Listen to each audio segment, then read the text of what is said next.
नमस्कार फ्रेंड, मैं ब्रजमोहन कुमार। आप सभी को स्वागत है मेरे यूट्यूब चैनल ब्रजमोहन एजुकेशन में। जैसे कल की क्लास में हम आपको बताए हुए थे, जैसे वेव के प्रकार भी बताए थे कि जैसे अनुप्रस्थ तरंग हुए और अनुदैर्ध्य तरंग, ये सब सारी आपको बताए हुए थे उनके टॉपिक। तो आज हमको देखना है वेव साउंड। ठीक है, आज की क्लास में वेव साउंड के बारे में वेव साउंड देखना है।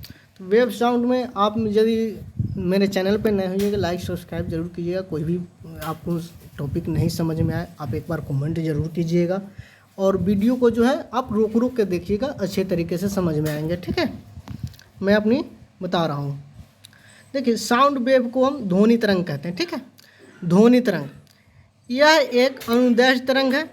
इनका ध्रुवन नहीं किया जा सकता है। इसके प्रगमन के लिए माध्यम की आवश्यकता होती है। ये सब सारी मतलब कि ये ध्वनि तरंग की ये उनका पॉइंट है। ठीक है, यूनिट ऑफ लॉनेस ऑफ साउंड यानी डिसिबल में इसको डीबी से इसको संकेत करते हैं। ठीक है, the pitch of A sound wave depends on frequency. ये क्या है, ये फ्रीक्वेंसी पर ये डिपेंड करता है। ठीक है, यहाँ दिया हुआ है pitch directly proportional to frequency. ठीक है, वायु में ध्वनि तरंगे की चाल 332 प्लस 0.61 टी यानी इसके साथ टाइम भी है। ठीक है, लेकिन जहाँ टाइम यानी टेम्परेचर जो है ये सेल्सियस। ध्वनि तरंगों की चाल की घटता क्रम यानी देखिए ये किस प्रकार से घट रहे हैं। देखिए सॉलिड फ्रीक्वेंसी गैस, सॉलिड से लिक्विड में और लिक्विड से गैस में। ठीक है, अब देखना है टाइप्स ऑफ साउंड यानी साउंड वेव जो है कितने प्रकार के होते हैं, टाइप्स ऑफ साउंड वेव। ठीक है, तो फर्स्ट है इंफ्रासोनिक वेव। ठीक है, ये ऑब्जर्व तरंग हुए। ऑडिबल वेव्स और दूसरा सेकेंड है और थर्ड है अल्ट्रासोनिक यानी पराश्रय। ठीक है, यानी अपश्रव्य तरंगे, श्रव्य तरंगे और पराश्रव्य तरंगे। ठीक है, ये सब साउंड ऑफ वेव की ये जो है अपश्रव्य तरंगे लेस देन 20 हर्ट्ज होते हैं। ये 20 से 2000 हर्ट्ज होते हैं और मोर देन ये 20,000 से 20,000 हर्ट्ज होते हैं। ठीक है, अच्छा अभी फर्स्ट में देख लेते हैं इंफ्रासोनिक वेव। इंफ्रासोनिक वेव है क्या है। ठीक है, यानी इस वेव को अर्थक्यूक वेव भी कहते हैं। ठीक है, यानी भूकंप तरंग इसको कहते हैं। हार्ड वाई देख लीजिए इसको, हेयर में एलिफेंट, रेनो केयर और वाइट। ठीक है, अब देख लेते हैं इसका जैसे कि एग्जाम्पल में के तौर पे बता रहे हैं। यह अब है अल्ट्रासोनिक वेव है। हेड वाई अल्ट्रासोनिक वेव के बारे में देख रहे हैं। ठीक है, क्योंकि ये जो है बैट और पर्पवाइज, डॉल्फिन और कैट। ठीक है, और यूज जो होता है, यूज में फर्स्ट में देख लेते हैं यह सोनोग्राफी और सोनार में इसका यूज किया जाता है। ठीक है, सोनार जिसको सोनार जैसे कि पानी के अंदर भी वो उसका जो वेव जाने का उसको जिस प्रकार हम पानी में पत्थर मारते थे अनुप्रस्थ अनुदैर्ध्य तरंग में आपको बताए हुए थे कि जैसे कि उस पर पानी पर पत्थर भी फेंकते मारते हैं तो उस पर भी उस आवाज़ गन टाइप में गनगना करके हल्का सा आवाज़ जो आता है उस टाइप में। ठीक है,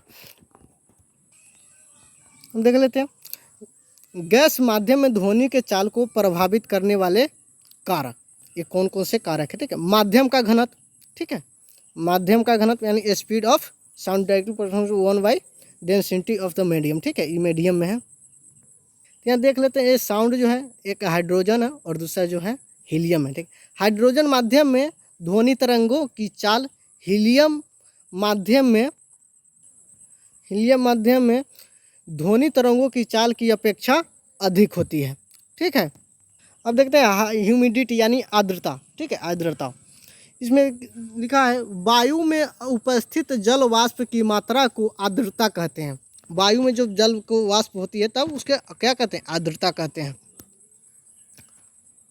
ये देख रहे हैं यहाँ पे ये जो है क्या ये शुष्क वायु है। ठीक है, शुष्क वायु से नम वायु में क्या है हो रहे हैं, जो कन्वर्ट हो रहे हैं ये शुष्क वायु से नम वायु में हो रहा है। ठीक है, एयर जल वाष्प वायु के घनत्व को कम करते हैं। जो एयर जल वाष्प जो वायु के घनत्व को क्या करते हैं, कम करते हैं। जैसे लिखा है, देख रहे हैं H2O है, डेंसिटी क्या है, H2O क्या है, H2O इंक्रीज कर रहा है, तो डेंसिटी क्या है, डिक्रीज कर रहा है। ठीक है, स्पीड भी इंक्रीज कर रहा है कि ह्यूमिडिटी में। ठीक है, speed of sound directly to humidity यानी आर्द्रता। ठीक है, एग्जाम्पल में देख लेते हैं। नम हवा में ध्वनि तरंगों की चाल शुष्क हवा में ध्वनि तरंगों की चाल की अपेक्षा अधिक होती है, क्योंकि नम हवा का घनत्व कम होता है। यह इनका एग्जाम्पल है। ठीक है, आर्द्रता को हाइड्रोमीटर से मापा जाता है। किनको, आर्द्रता को। ठीक है, ये एक नंबरी का क्वेश्चन है, या आपसे कोई गारंटी नहीं कि इसमें कौन से क्वेश्चन के आपको माइंड में ये सब सारी चीज़ को ध्यान में रखते रहना होगा। जैसे कि उसमें क्वेश्चन आ सकते हैं सीटेट पेपर में, ये भी हो सकते हैं। क्वेश्चन किस प्रकार से पूछ देंगे वहाँ के, हालांकि इजी क्वेश्चन ही पूछे जाते हैं, और उसमें कुछ वियार्ड भी तो रहते ही हैं। मतलब कि जैसे कि आपको सोच के किस प्रकार से डेवलप कर है, आपका सोच किस प्रकार के डेवलप है, इस प्रकार के क्वेश्चन को पूछे जाते हैं सीटेट पेपर में। ठीक है, तो यही देख लीजिए, यहाँ बता रहा है कि आर्द्रता को हाइग्रोमीटर से मापा जाता है। ठीक है, अब देख लेते हैं टेम्परेचर यानी तापमान। ठीक है, तापमान में देखिए यहाँ ये क्या है, ये देखिए, ये टेम्परेचर जब इंक्रीज कर रहा है तो यहाँ स्पीड भी इंक्रीज कर रहा है। ठीक है, यहाँ देख रहे हैं। और डेंसिटी क्या है, इसका डेंसिटी जो है डिक्रीज हो रहा है।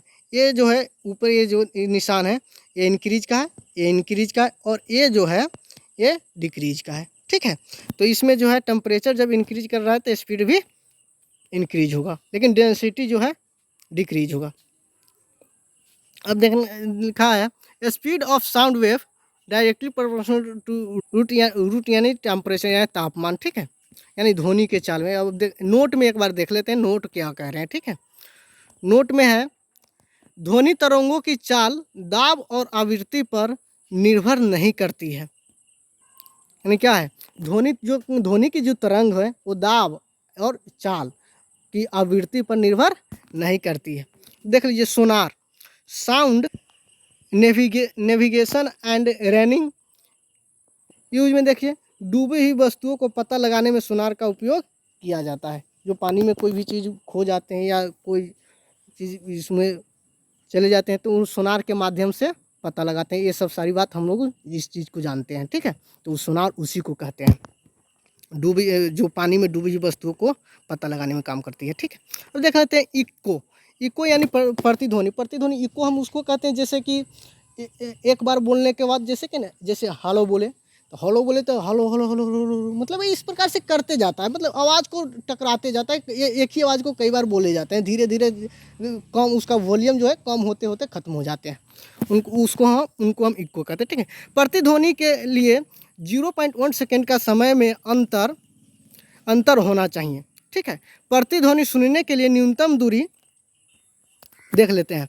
तो न्यूनतम दूरी क्या है, देखिए ऑसिलेट है। ठीक है, और ये साउंड है। साउंड क्या है, यानी ये रुकावट है, और साउंड यहाँ पे जा रहे हैं, रुक रहे हैं, फिर जा रहे हैं, आ रहे हैं, जा रहे हैं, मतलब कि ये स्पीड भी वो जा रहे हैं और फिर रिटर्निंग आ रही है। ये क्या है, ये प्रतिध्वनि के यही रुकावट होती है प्रतिध्वनि में। ठीक है, यानी इको में। अब स्पीड इक्वल टू 342 मीटर पर सेकेंड है। और डिस्टेंस जो है 2x है, टाइम जो है 0.1 सेकेंड है। डिस्टेंस देख लेते हैं, डिस्टेंस किस प्रकार से इसमें दूरी वेव का निकलेगा, स्पीड इनटू टाइम है। ठीक है, तो 2x तो यहाँ है ही 2x। ठीक है, और उसके बाद एक मिनट, ये 2x और 342 है, और टाइम कितना है 0.1 सेकेंड है। ठीक है, तो डिस्टेंस जो है, डिस्टेंस स्पीड इनटू टाइम, तो 2x डिस्टेंस हो गया। ठीक है, और 342 हो गया स्पीड, और 0.1 हो गया टाइम। तो x इक्वल टू कितना हो गया, x की वैल्यू जब हम निकाल रहे थे 17 यानी 17.1 मीटर हो गया। ठीक है, 1 मीटर हो गया। ठीक है ना। अब आज की क्लास इतना ही, और कल की क्लास में पढ़ेंगे करंट इलेक्ट्रिसिटी। ठीक है, आज की क्लास में इतना ही रहने देते हैं। जब तक के लिए थैंक यू। यदि मेरे चैनल पर नए होइएगा तो लाइक सब्सक्राइब जरूर कीजिएगा इस वीडियो को। ठीक है। और कल जो है करंट इलेक्ट्रिसिटी में प्रतिरोध के बारे में कल की जानकारी देंगे। आज बस इतना ही रहने देते हैं। Thank you.